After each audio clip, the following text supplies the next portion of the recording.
Today is the 25th, which is a Sunday, here at Warden's Farm in May, and we're on day 2 of extraction. We have still got a few boxes to go, and we have spun 2 boxes plus 1, 2, 3, 4, 5 frames. We still got more to go. It's still over here producing honey, and you can see it. It's filling up, and it's going down in the bucket, which is good. We already have 1 full bucket of honey, and we got a few more to go. Okay, we're going to go through and we're going to test the moisture content of some of this honey.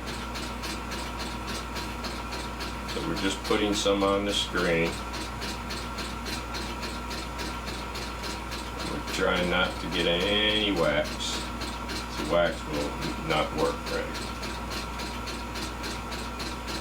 And what we're doing, we're using this refractometer, and it's going to tell us exactly what the moisture content is. And this batch of honey is 15% moisture content. That's the lowest I've ever seen. Get it in there, there's that. So that's what I do here every now and then. I periodically go through and I check the honey coming out of the extractor just to see what the percentage is, and it's been pretty good so far. 16.25, 15%, 15.5. So we're doing really good on what the bees have done. We being the bees, and I'm just harvesting the greatness that they make.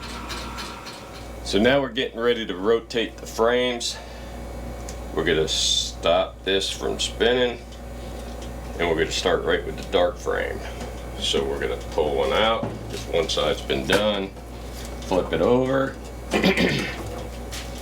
put it back in, and we gotta do this for all the frames. Flip them over, this way we can get the honey out the other side. And I'm looking down at the honey gate, and I gotta close it because it's got a lot of honey in there. That way that can filter down through.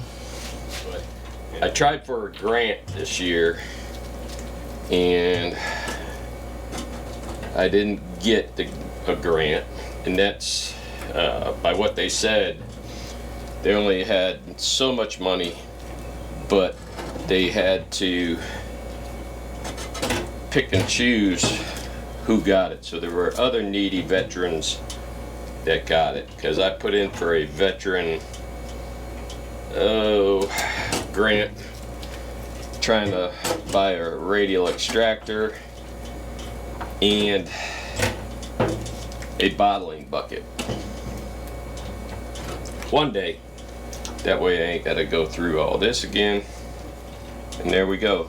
So now we just close it down, turn the power on, there we go. Now we'll go, and now she starts spinning, starts collecting more honey, and this is taking a long time to drain through down here because the wax is building up. So all I do is I take a spatula, move the wax over to the edge, I'll let that drain,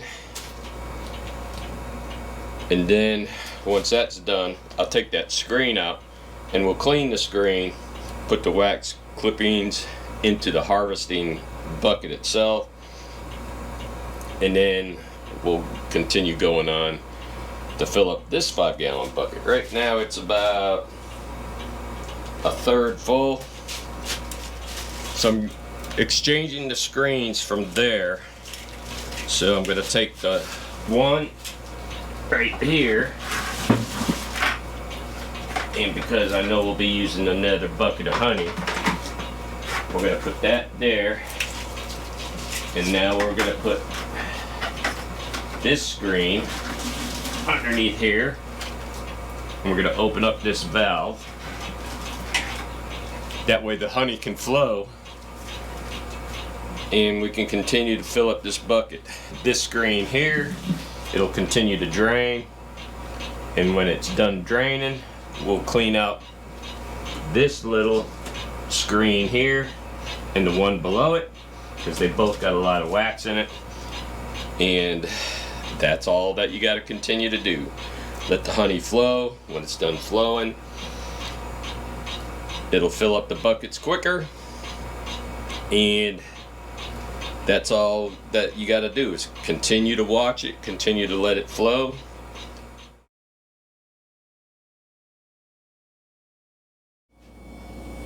So this is what we're working for right here.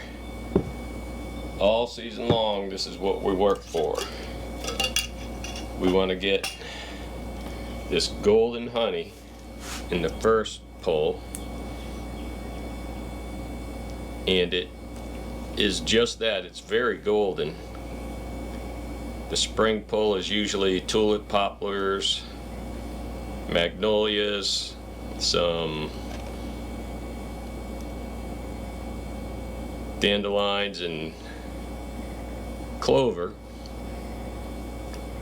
where the bees pull the nectar from that.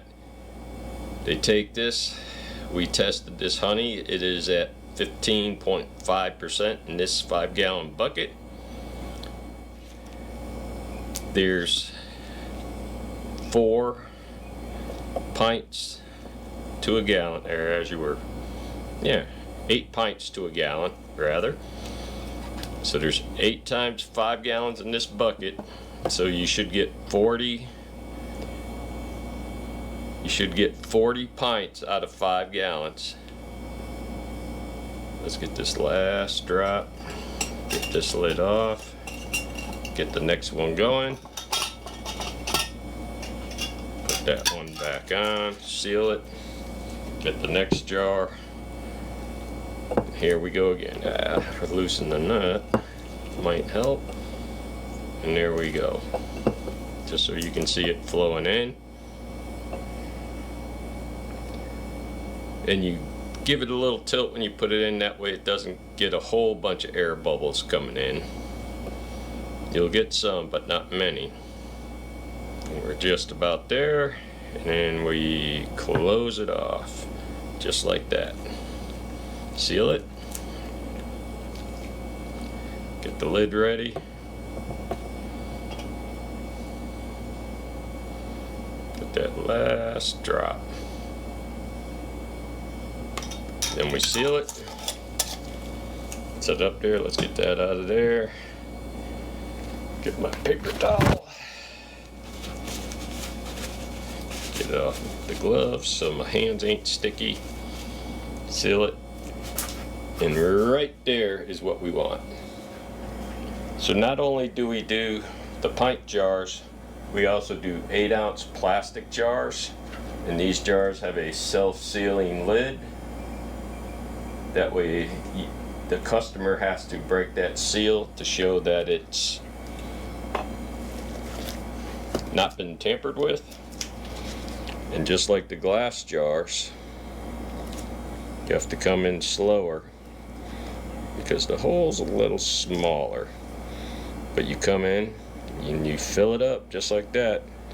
So we're pouring 8 ounces into this plastic squeezable jar, which some people like better than pint jars. And let's get it just right.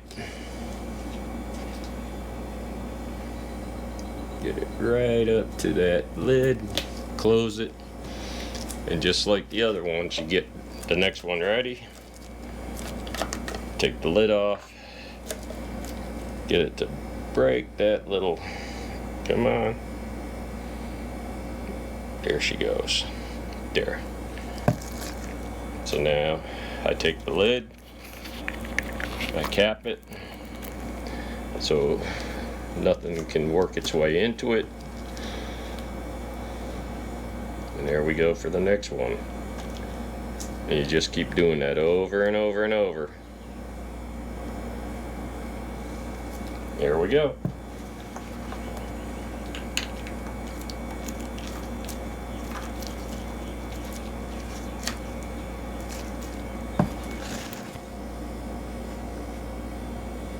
So it goes from the bucket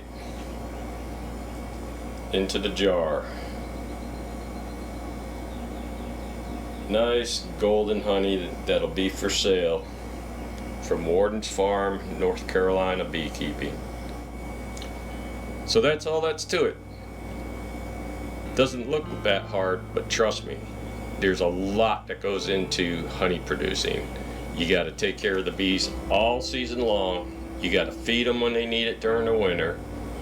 In the spring, you got to take care of them as well. All year you got to watch for mites. You got to watch the hives for hive beetles, wax moths. And this time of year when you harvest honey, you got to make sure your bees don't go into a robbing mode, because they will rob out a small, weaker hive. And after I take these honey supers off that are right down there, and they get harvested, then I turn around and put them right back on the beehives. That way they don't have to go into a frenzy when the smell of that honey gets back out there. Paul from Warden's Farm, have a blessed day. We'll see you on the next video.